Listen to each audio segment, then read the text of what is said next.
Welcome to Bible 365, where we learn and grow in God's Word 365. Today we are reading in Deuteronomy 3. Next, we turned and went up along the road towards Bashan, and Og, king of Bashan, with his whole army marched out to meet us in battle at Edrei. The Lord said to me, "Do not be afraid of him, for I have delivered him into your hands, along with his whole army and his land. Do to him what you did to Sihon, king of the Amorites, who reigned in Heshbon."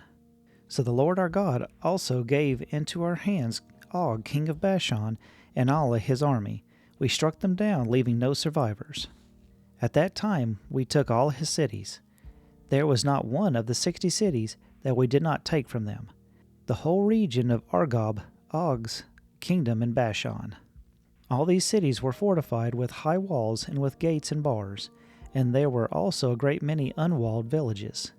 We completely destroyed them, as we had done with Sihon, king of Heshbon, destroying every city, men, women, and children. But all the livestock and the plunder from their cities we carried off for ourselves. So at that time we took from these two kings of the Amorites the territories east of the Jordan, from the Arnon Gorge as far as Mount Hermon. Hermon is also called Sirion by the Sidonians, and Amorites call it Sinri. We took all the towns on the plateau, and all Gilead, and all Bashan, from the Salcah and Edrei towns of Og's kingdom in Bashan.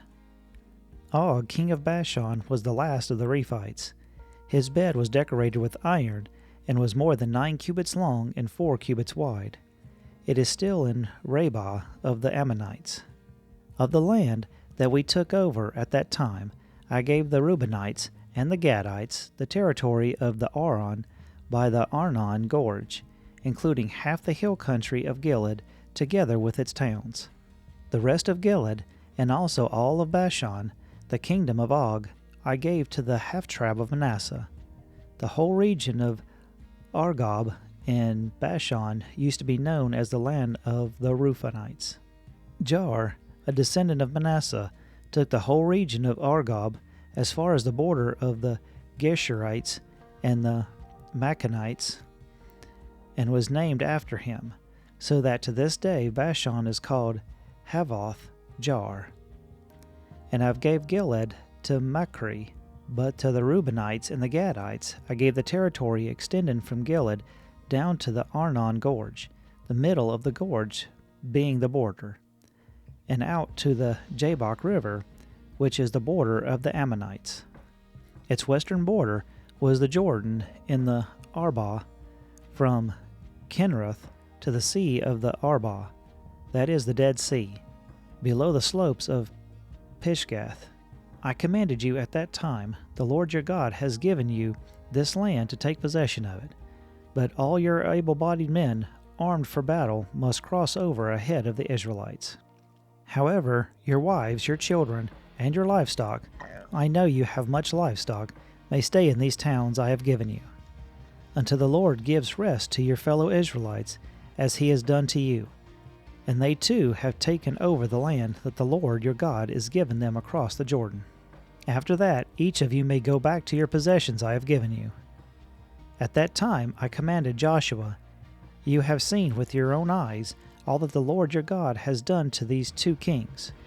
The Lord will do the same to all the kingdoms over there where you are going. Do not be afraid of them. The Lord your God himself will fight for you." At that time I pleaded with the Lord, "Sovereign Lord, you have begun to show to your servants your greatness and your strong hand. For what God is there in heaven or on earth who can do the deeds and mighty works you do? Let me go over and see the good land beyond the Jordan, that fine hill country in Lebanon." But because of you, the Lord was angry with me and would not listen to me. "That is enough," the Lord said. "Do not speak to me any more about this matter. Go up to the top of Pisgah and look eastward, north and south and east. Look at the land with your own eyes, since you are not going to cross this Jordan. But commission Joshua and encourage and strengthen him, for he will lead his people across and will cause them to inherit the land that you will see. So we stayed in the valley near Beth Peor. Thank you for listening. If you found value in it, then like, share, and subscribe. I pray that you have a blessed day.